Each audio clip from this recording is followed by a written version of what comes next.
Eran sentimientos prohibidos. Desde la primera vez que vi a Javier Soler en una conferencia en la Universidad Complutense, quedé hechizado. Su voz grave desentrañando los secretos de un Velázquez. Su destreza para detectar una falsificación con solo una mirada, su aura de genio inalcanzable. Yo era como un admirador que idolatra a un artista desde lejos, soñando con cada pincelada de su obra. A mis 24 años, yo, Daniel Vega, vivía enamorado de su maestría, de sus logros como experto en autenticación de arte, de la forma en que el mundo del arte lo reverenciaba. Había leído cada artículo sobre él, memorizado sus charlas sobre Goya y Sorolla, y fantaseado con la idea de trabajar a su lado. Pero cuando por fin lo conocí, en mi primer día como aprendiz en su taller, todo se vino abajo.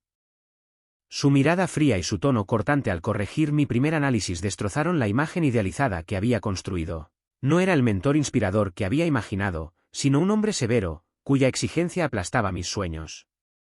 En el corazón de Madrid, donde las calles del barrio de las letras bullen con vida y arte, trabajaba bajo la sombra de Javier Soler, un hombre de 38 años cuya reputación como experto en autenticación de obras de arte resonaba en los círculos culturales. Yo era un joven aprendiz en su taller, un espacio lleno de lienzos antiguos, lupas de precisión y el olor penetrante de disolventes. Javier tenía una presencia magnética, rostro anguloso, barba recortada con descuido, cabello oscuro que caía en mechones desordenados sobre su frente. Sin embargo, su carisma se desvanecía en cuanto hablaba. Daniel, tu análisis es básico. No tienes ojo para distinguir un original de una copia. Sus palabras cortaban como un bisturí, y cada día en su taller era una prueba de resistencia. Había soñado con este aprendizaje desde mis días en la universidad, donde las conferencias de Javier sobre Goya y Velázquez me habían fascinado. Su habilidad para detectar una falsificación con un solo vistazo era legendaria. Pero ahora, tras una semana en su taller, me preguntaba si había cometido un error al aceptar esta oportunidad. Sus críticas eran implacables: no toques ese microscopio, Daniel. ¿Vas a contaminar las muestras de pigmento? Cada error, por pequeño que fuera, desataba una reprimenda que me hacía dudar de mi futuro en el mundo del arte. Su prestigio podía abrirme puertas, pero su actitud era un muro infranqueable. A veces, me imaginaba recibiendo una evaluación negativa que arruinaría mis aspiraciones de convertirme en experto en falsificaciones. Un sábado por la tarde, buscando un respiro del taller, paseaba por la Plaza Mayor, admirando los puestos de artesanos y el bullicio de los turistas. Mis pensamientos estaban con mis padres, que vivían en un pueblo de Castilla-La Mancha. Ellos habían apoyado mi pasión por el arte y mi decisión de mudarme a Madrid para perseguir este sueño, incluso cuando les conté, a los 16 años, que era gay. No quería preocuparlos admitiendo que Javier me estaba destrozando. Sentado en una terraza en la calle Huertas, con un café humeante, respondí a una llamada de mi madre. Sí, mamá, todo va genial. El señor Soler es un mentor increíble, muy dedicado. Nos llevamos bien, no te preocupes. ¿Te quiero? Colgué con una sonrisa forzada, ignorando el tintineo de la puerta del café. De pronto, una voz grave me heló la sangre: mintiendo a tu madre, Daniel. Me giré, con el corazón en un puño. Allí estaba Javier, sentado en la mesa de al lado, con un cortado en la mano y sus ojos grises perforándome. No llevaba su habitual chaqueta impecable, sino una camiseta gastada que dejaba entrever su lado más humano, pero su presencia seguía siendo intimidante. Señor Soler, no es lo que parece, balbuceé, sintiendo el calor subir a mis mejillas. La mezcla de vergüenza y enfado me paralizó. ¿Por qué tenía que estar él aquí, en mi momento de paz? Dobló su periódico con una precisión que me irritó aún más. Ven, siéntate. Explica. ¿Por qué inventas historias? ¿Es porque te presiono para que mejores? Su tono era tranquilo, pero directo, como si pudiera leer mis pensamientos. Con las piernas temblando, tomé una silla frente a él. Es usted muy duro, señor Soler. Critica cada detalle, cada error.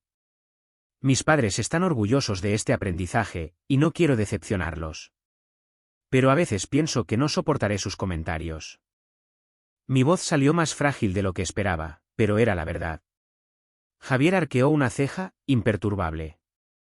Daniel, autenticar arte no es un juego. Una falsificación puede engañar a cualquiera, menos a un experto. Si quieres destacar en este mundo, necesitas ver más allá, las pinceladas, los pigmentos, las grietas naturales de la pintura. Si soy exigente, es porque quiero que desarrolles ese instinto. Sus palabras eran frías, pero había una sinceridad que me descolocó.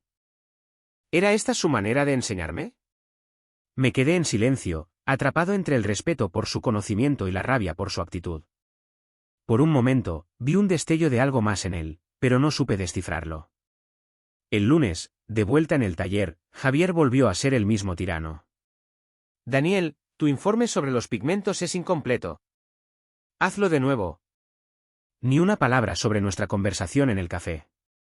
La frustración me consumía, pero sus lecciones, aunque duras, empezaban a calar. Me enseñó a detectar el azul de Prusia en una obra, señal de que no podía ser anterior a 1700, o a sospechar de una firma demasiado perfecta. Cada enseñanza era como un latigazo, dolorosa, pero cargada de sabiduría. Me debatía entre admirarlo y querer gritarle. Una tarde, llegó un cliente con un supuesto Sorolla. Con un atrevimiento que me sorprendió, pedí examinarlo. ¿Puedo intentarlo, señor Soler? Él me miró, escéptico, pero asintió. Adelante, Daniel. Demuestra lo que vales. Analiza los pigmentos, la tela, todo. Bajo la luz ultravioleta, estudié el cuadro con cuidado. Fíjese, la firma es demasiado nítida, no tiene el trazo fluido de Sorolla. Y este amarillo, parece contener cadmio, un pigmento que no se usaba en su época. Las grietas son muy uniformes, como si fueran artificiales. Es una falsificación. Javier me observó en silencio, y luego, para mi sorpresa, esbozó una sonrisa contenida. No está mal, Daniel. Has identificado el anacronismo del cadmio y la patina falsa. Buen trabajo. Pero no te confíes, aún te falta mucho. Ese cumplido, tan raro en él, me llenó de orgullo, aunque su tono seco me devolvió a la realidad. Había ganado un punto, pero su exigencia seguía siendo asfixiante. Durante los días siguientes, la dinámica no cambió, críticas constantes, lecciones implacables. Daniel, ese barniz es demasiado reciente para un supuesto siglo XIX. Bramaba. Cada comentario era un recordatorio de mi inexperiencia, pero también una invitación a mejorar. Una noche, tras otra crítica mordaz sobre mi análisis de una tela, perdí los estribos. ¿Por qué se empeña en machacarme? Estoy haciendo todo lo que puedo para aprender, grité, con el corazón acelerado. Javier me miró, imperturbable, sus ojos grises como el acero. Porque tienes potencial, Daniel, pero aún no estás a la altura. Y yo no tolero la mediocridad. Sus palabras, frías y directas, me dejaron sin aliento. No había calidez en él, solo una muralla de exigencia que parecía imposible de escalar. Salí del taller con el pecho apretado, sintiendo que nuestra relación, ya tensa, se hundía en un abismo. Quedaban 7 semanas de aprendizaje, y la idea de seguir bajo su yugo me aterraba. Pero, en el fondo, una chispa de admiración por su genio seguía viva, y no sabía si eso me salvaría o me destruiría. La 4ª semana en el taller de Javier Soler era un torbellino de emociones encontradas. Sus críticas implacables, Daniel, sigues confundiendo una pátina auténtica con un barniz moderno. Seguían resonando en mi cabeza, pero algo había cambiado desde aquel sábado en la terraza de la calle Huertas. Allí, al descubrirme mintiendo a mi madre sobre mi experiencia en el taller, Javier había mostrado un destello de humanidad que me desconcertó. Su raro elogio tras identificar una falsificación de Sorolla me había dado un impulso inesperado, y aunque aún lo miraba con resentimiento, una admiración creciente se abría paso en mi interior. Javier era un enigma, un maestro solitario, obsesionado con la perfección, cuya vida parecía girar en torno a lienzos antiguos y secretos que yo apenas comenzaba a intuir. Un lunes por la mañana, todo dio un giro inesperado. Javier me llamó, su voz más áspera de lo habitual, como si luchara contra un resfriado. Daniel, tengo una urgencia. Debo presentarme como perito en un juicio en el Tribunal Superior, pero estoy enfermo. ¿Puedes venir a mi casa? Necesito que cuides de Simón, mi gato, y le des su medicación. Solo serán unas horas. Me quedé atónito. Javier, el tirano del taller, confiándome algo tan personal. Acepté, intrigado, y me dirigí a su piso en Chueca, a pocos pasos del bullicio artístico del barrio. Su apartamento era como un museo privado, paredes cubiertas de lienzos antiguos, estanterías repletas de esculturas pequeñas y el aroma inconfundible de libros viejos mezclado con barniz. Pero al observar las obras más de cerca, un escalofrío me recorrió. Las pinceladas eran demasiado precisas, las grietas sospechosamente uniformes, los colores ligeramente fuera de lugar para las épocas que representaban. ¿Falsificaciones? ¿Por qué un experto como Javier coleccionaría copias? La idea de que fuera una prueba o un capricho suyo me rondaba, pero no me atreví a preguntar. En el salón, encontré a Simón, un gato tigrado de mirada cansada, acurrucado en un cojín de terciopelo.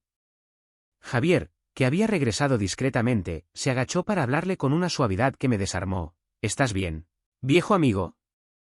Aguanta un poco más. Su voz, cálida y casi paternal, contrastaba con el hombre frío del taller. Al notar mi presencia, carraspeó, incómodo. Gracias, Daniel. Sigue las instrucciones para sus pastillas. Volveré pronto. Y salió, pálido y sudoroso, claramente luchando contra la fiebre. Solo en su apartamento, mi curiosidad me llevó a explorar. En una estantería, una fotografía me detuvo en seco, Javier, sonriendo con una calidez que nunca le había visto, sosteniendo a un niño pequeño. Al darle la vuelta, leí, a mi tío favorito, con cariño, Martín. ¿Un tío? ¿Javier tenía familia? Cerca, otras fotos mostraban niños de distintas edades y orígenes, cada una en un marco cuidadosamente elegido. Y entonces, una placa grabada, donante honorífico, 25 vidas salvadas. Mi respiración se cortó. Javier, donante de sangre o quizás de médula, había salvado vidas. Este no era el monstruo frío del taller, sino un hombre complejo, escondido tras una fachada de exigencia. Aquel descubrimiento me golpeó, derrumbando la imagen que tenía de él y avivando una mezcla de respeto y confusión. De vuelta en el taller, trabajé con más empeño, soportando sus críticas. Daniel, tu informe sobre la tela carece de rigor. Con una calma nueva. Empecé a tomar iniciativas, sugiriendo pruebas de datación por carbono para un lienzo dudoso. Javier notaba mi esfuerzo, y aunque mantenía su distancia, sus reproches eran menos afilados. Me enseñó técnicas avanzadas, como los maestros analizan la textura de las fibras de lino en una tela, buscando irregularidades propias de un telar manual antiguo, como la luz ultravioleta revela retoques modernos que brillan de forma distinta a una pátina envejecida, como el análisis de rayos X puede mostrar capas subyacentes de pintura, traicionando retoques o añadidos posteriores.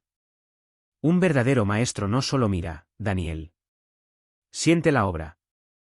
Cada pincelada cuenta una historia, y una falsificación siempre tiene un fallo en el relato, me explicó una tarde, mientras examinábamos un supuesto murillo.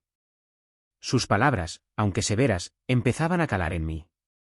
Una noche, trabajando en un encargo urgente para un coleccionista, el taller estaba en plena efervescencia. Evaluábamos una serie de cuadros y objetos de arte, todos bajo sospecha de ser falsos. Mis ojos ardían tras horas bajo la lámpara UV, pero seguí, determinado a probar mi valía. A medianoche, le ofrecí un café a Javier, que estaba hundido en una pila de informes. Lo tomó, y su mano rozó mi hombro, deslizándose lentamente por mi espalda antes de retirarse, como si fuera un gesto instintivo. Un escalofrío me recorrió. Me miró, con una sonrisa agotada. Gracias, Alejandro. Se detuvo, sus ojos abriéndose con sorpresa. Perdón, Daniel. Mi corazón dio un vuelco. Alejandro, solté, incapaz de contenerme.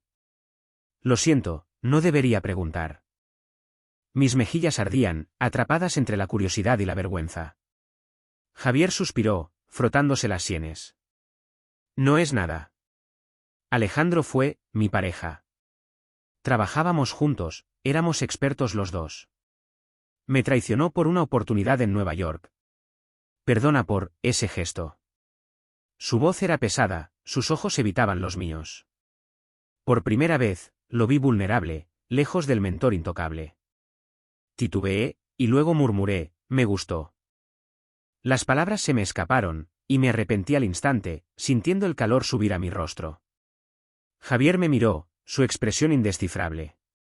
Daniel, no compliques las cosas. Estamos aquí para trabajar. Su tono era frío, pero una chispa en sus ojos sugería algo más: confusión, deseo reprimido. Se giró, volviendo a sus informes. El silencio que siguió fue denso, cargado de tensión. Alejandro, un eco de su pasado, se alzaba entre nosotros. Mis sentimientos eran un caos: admiración por su maestría, fascinación por el hombre que empezaba a descubrir, y un deseo que me negaba a reconocer. Pero su rechazo me dolió, y decidí centrarme en el trabajo. La noche terminó en un silencio incómodo, cada uno en su rincón, evitando al otro. Quedaban 4 semanas de aprendizaje, y sentía que este camino me rompería o me transformaría. La 5ª semana fue un campo minado de emociones. Sus críticas, aunque menos frecuentes, seguían siendo afiladas. Daniel, no has comprobado bien la textura de la tela. Un maestro no se fía solo de la superficie. Pero desde aquella noche en el taller, cuando me llamó Alejandro por error y su mano rozó mi espalda, algo había cambiado. Ese instante, su confesión sobre su ex, me había mostrado a un Javier distinto, no solo el mentor implacable, sino un hombre herido, con un corazón escondido tras capas de exigencia. Su ternura con Simón, su gato, y la placa que celebraba sus donaciones salvando vidas me habían tocado profundamente. Oscilaba entre la frustración por su dureza y una atracción que me costaba admitir. Una tarde, tras horas analizando lienzos, Javier me pidió quedarme hasta tarde. Daniel, tenemos un encargo urgente, un supuesto zurbarán para autentificar antes de mañana. Asentí, agotado pero motivado. El taller estaba en silencio, solo se oía el zumbido de las lámparas UV y el leve aroma a trementina. Trabajábamos codo con codo, examinando la tela. Fíjate en las sombras, dijo, señalando un pliegue oscuro. Zurbarán dominaba la luz dramática, el claroscuro. Un falsificador suele exagerar los contornos. Su voz, normalmente cortante, era casi cómplice, y me sorprendí disfrutando de esos momentos en que compartía su saber sin juzgarme.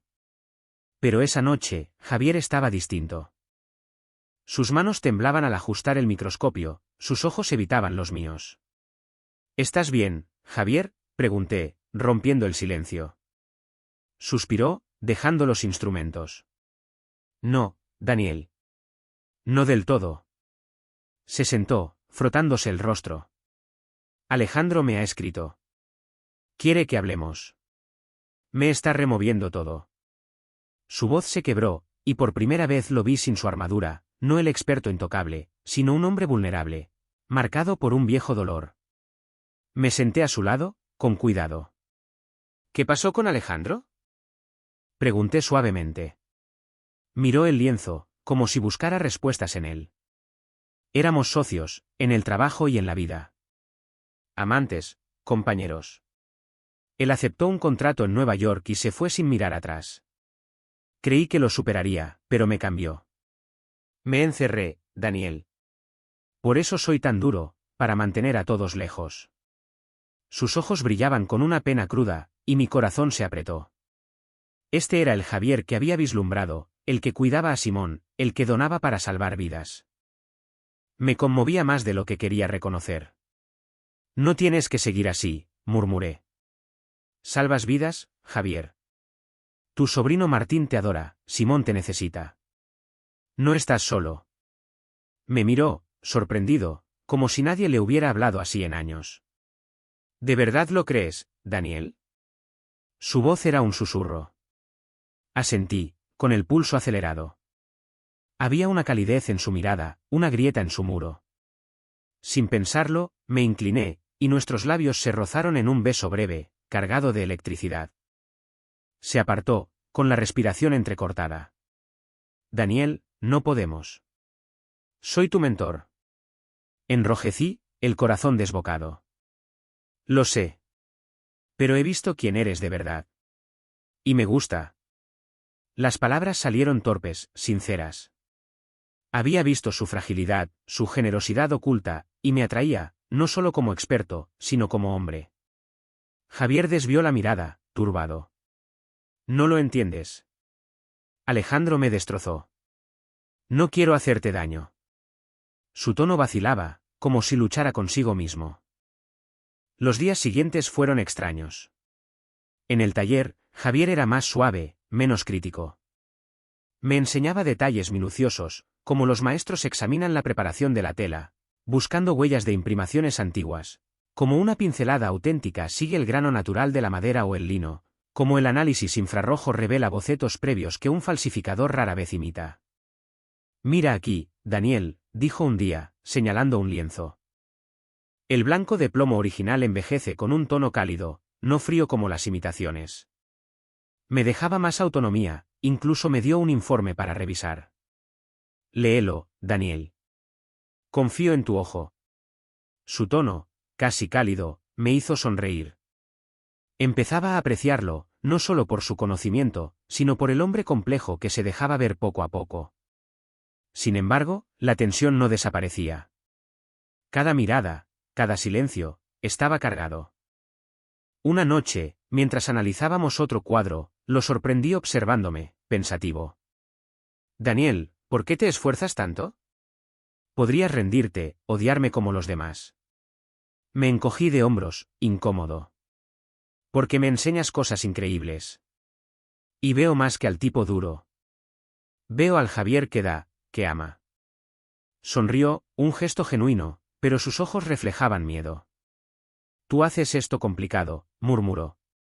Seguimos trabajando, pero el aire vibraba. Más tarde, al guardar los lienzos, nuestras manos se rozaron sobre una tela. Pero se apartó, susurrando, tenemos que parar. Alejandro llega mañana. Debo cerrar ese capítulo. Mi estómago se retorció. Alejandro, ese espectro que lo atormentaba, volvía a interponerse. ¿Y nosotros?, pregunté, con la voz temblorosa. Javier negó con la cabeza. No lo sé, Daniel. No quiero prometer lo que no puedo dar. Sus palabras me dolieron. Había visto su verdadero rostro, humano y frágil, y me atraía profundamente, más allá de la admiración. Pero su miedo y su pasado nos frenaban. La noche terminó en un silencio pesado, cada uno evitándose. Quedaban 3 semanas de aprendizaje, y sentía que este camino cambiaría todo, o lo rompería todo. En el taller, la tensión era palpable. Javier seguía siendo exigente, pero sus críticas ahora venían con una paciencia nueva. Fíjate en el soporte, Daniel. Un lienzo antiguo tiene irregularidades, un falsificador no puede imitarlas a la perfección, me explicó, señalando una tela bajo la luz infrarroja. Sus gestos eran más suaves, un roce accidental al pasarme una lupa, una mirada que se detenía un instante más de lo necesario. Yo trabajaba con más ahínco, estudiando cada detalle, la textura de la madera, las huellas de un boceto subyacente, la densidad de la imprimación para demostrarle mi valía. Había ganado su respeto, pero la sombra de Alejandro, su ex, seguía presente. Javier me había advertido que llegaría a Madrid para cerrar su historia. Cada mención de su nombre me revolvía el estómago. Una tarde, mientras examinaba un supuesto Valdés Leal, este rojo parece demasiado brillante. Podría ser un pigmento moderno, murmuré, la puerta del taller se abrió de golpe. Entró Alejandro, alto, elegante, con una sonrisa arrogante que contrastaba con el ambiente polvoriento del taller. Javier se tensó, sus ojos grises fríos como el acero. Alejandro, ¿qué haces aquí?, preguntó, su voz cortante. Me aparté, incómodo, pero incapaz de irme. La presencia de Alejandro llenaba el espacio, como un cuadro fuera de lugar. Alejandro soltó una risa despectiva, recorriendo el taller con la mirada. ¿Sigues encerrado en este mundo de lienzos polvorientos, Javier? Vine a hablar, pero veo que estás ocupado jugando al maestro con tu aprendiz. Me miró con desdén, y sentí mi sangre hervir. Javier apretó los puños. Vete, Alejandro. Hablaremos fuera. Pero Alejandro no se movió. Vamos, Javier. ¿Crees que has cambiado? Sigues siendo el mismo, atrapado en tus cuadros, incapaz de querer a nadie. Nadie volverá a quererte. Sus palabras cayeron como un latigazo. Vi a Javier palidecer, sus hombros hundiéndose, como si cada frase reabriera una herida antigua. Sus ojos reflejaban el dolor que me había confesado, el que lo había vuelto frío y distante. No pude contenerme. —¿Basta? —exclamé, dando un paso hacia Alejandro. No sabes nada de él. Javier es un mentor excepcional, alguien que entrega todo, su conocimiento, su pasión, su tiempo. Tú lo heriste, pero él vale 1000 veces más que tú. Mi voz temblaba de rabia, pero no podía dejar que Alejandro lo destrozara. Javier me miró, atónito, con una mezcla de gratitud y desconcierto en sus ojos. Alejandro rió, burlón. Vaya, el aprendiz defensor. ¿Crees que le importas, pequeño? Te usará y te descartará, como hizo conmigo. Javier estalló. Fuera, Alejandro. Esto se acabó.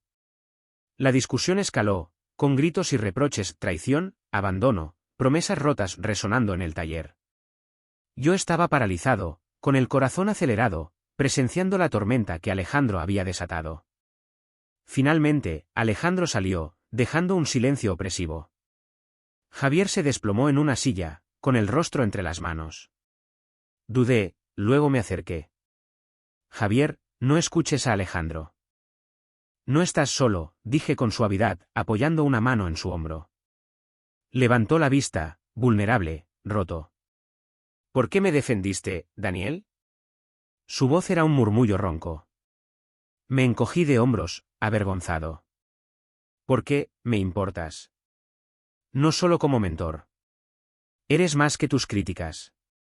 Me miró, sus ojos brillando con una emoción que no supe descifrar. Gracias, Daniel, dijo, su voz temblorosa. No sabes cuánto significa eso. Su mano cubrió la mía por un instante, un gesto cálido que envió un escalofrío por mi espalda. Pero me aparté con cuidado, recordándome que debía respetar los límites profesionales. Solo quiero que estés bien, murmuré, sintiendo el peso de mis palabras. Los días siguientes, el taller cambió. Javier era más abierto, guiándome con calma. Observa este marco, Daniel. Los originales del siglo XVII tienen un desgaste irregular, no simétrico. Me enseñó a detectar restauraciones recientes por el brillo bajo luz ultravioleta y a analizar la composición química de las imprimaciones con espectroscopia. Pero la confrontación con Alejandro lo había marcado. Estaba más callado, sus ojos a menudo perdidos en el vacío. Yo trabajaba con una precisión obsesiva, revisando cada detalle de las telas, decidido a probar mi valor y a mostrarle que podía contar conmigo. Cada roce accidental, su mano rozando la mía al ajustar un lienzo, avivaba una chispa que reprimía con esfuerzo. Una noche, mientras terminábamos un informe, me miró largamente. Daniel, me das miedo. Me haces querer confiar de nuevo, y no sé si puedo. Sus palabras me golpearon en el pecho. Lo estaba empezando a querer, no solo por su maestría, sino por el hombre frágil que escondía. Pero Alejandro seguía siendo una sombra, y temía que Javier no estuviera listo. Me limité a sonreír, conteniendo mis emociones. Solo sigue enseñándome, Javier. Estoy aquí para aprender. Quedaban 2 semanas de aprendizaje, y cada día hacía más difícil mantener la distancia, mientras el apoyo entre nosotros crecía, tejiendo un lazo que amenazaba con desbordarse. La 8ª semana, la última de mi aprendizaje en el taller de Javier Soler, transformó todo lo que creía saber. Javier seguía siendo el mentor implacable ante los demás aprendices. Daniel, las pinceladas de este supuesto Rivera no tienen la fuerza del original. Analiza mejor. Su mirada gris me atravesaba, exigiendo perfección. A mis 24 años, había aprendido a soportar sus críticas, puliendo mi habilidad para detectar falsificaciones con una precisión que antes me parecía inalcanzable. Pero fuera del taller, en la intimidad de su piso en Chueca, Javier era otro, un hombre vulnerable que se abría poco a poco, dejando caer las barreras que lo habían definido. Desde la confrontación con Alejandro, que había removido sus heridas, nuestra conexión se había fortalecido. Mantuve mi promesa de no cruzar la línea profesional durante el aprendizaje, pero el apoyo emocional entre nosotros crecía cada día. Los momentos en su casa, oficialmente para cuidar a Simón, su gato tigrado, se convirtieron en refugios donde Javier bajaba la guardia. Una noche, mientras acariciaba a Simón en el sofá, Javier se sentó a mi lado con una taza de té humeante. «Hoy te vi en el taller, Daniel», dijo, su voz suave, casi admirativa. «Tu análisis de un supuesto madrazo fue impecable. Detectaste la inconsistencia en el marco en minutos. Sonreí, incómodo. Todo lo he aprendido de ti. Me enseñaste a mirar más allá de lo evidente. Rió, un sonido cálido que llenaba el aire. Tal vez, pero tienes un don. Y, me haces ver cosas en mí que había olvidado. Sus palabras me llegaron al alma. En su piso, rodeado de falsificaciones, un misterio que aún no me atrevía a desentrañar, Javier era diferente. Hablaba de su sobrino Martín, de sus donaciones de médula que habían salvado vidas, de sus miedos. Alejandro me rompió, Daniel. Pensé que nunca volvería a confiar, confesó, sus ojos grises buscando los míos. Apoyé mi mano en la suya, un gesto sencillo pero cargado de intención. Mereces confiar, Javier. Mereces ser querido. Mi corazón latía con fuerza. Yo, el aprendiz que una vez lo idolatró desde lejos, ahora veía al hombre detrás del maestro, y su vulnerabilidad me tenía atrapado. Los últimos días del aprendizaje fueron una vorágine.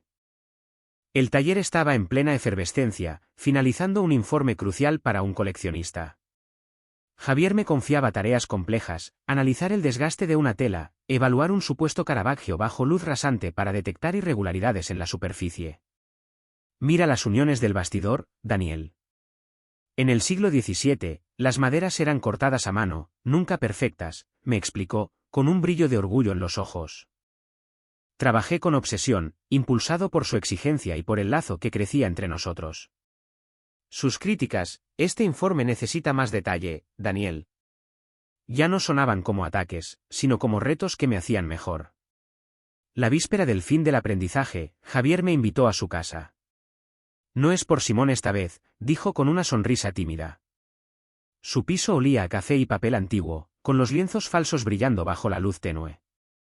Había preparado una cena sencilla, tortilla de patatas y una ensalada, y hablamos durante horas, del arte, de nuestras vidas, del futuro. Te echaré de menos en el taller, Daniel, admitió, su voz baja. Pero no quiero ser solo tu mentor. Mi respiración se detuvo. Yo tampoco, Javier, respondí, riendo nervioso, con las mejillas ardiendo. He esperado a que termine el aprendizaje para decirlo. Me miró, con una ternura nueva en sus ojos. Tomó mi mano, entrelazando nuestros dedos con cuidado. Entonces, esperemos un día más, susurró, y su sonrisa me envolvió como un abrazo. Nos quedamos en el sofá, con Simón ronroneando a nuestros pies. ¿Por qué tantas falsificaciones aquí?, y pregunté, rompiendo el silencio. Sonrió, con un toque de melancolía. Son lecciones, Daniel. Cada una me enseñó algo sobre el arte y sobre mí. Como tú. Me has mostrado que puedo abrirme otra vez. Sus palabras me estremecieron. Lo querían no solo al experto, sino al hombre frágil, generoso, que me había dejado entrar en su mundo. El último día en el taller, Javier me entregó mi evaluación. Daniel, tienes un talento único. Sigue así, y superarás todo lo que he logrado. Su sonrisa, cálida y genuina, era la del hombre que había conocido en su casa, no la del mentor severo. Al salir, tomó mi mano discretamente. ¿Esta noche, en mi casa? Asentí, con el corazón ligero. Nuestro vínculo, forjado en tensiones, dudas y apoyos mutuos, estaba listo para florecer. Javier seguiría siendo un crítico feroz en el trabajo, pero conmigo, en la intimidad, era el hombre que me apoyaba, que confiaba en mí, y al que empezaba a querer con todo mi ser.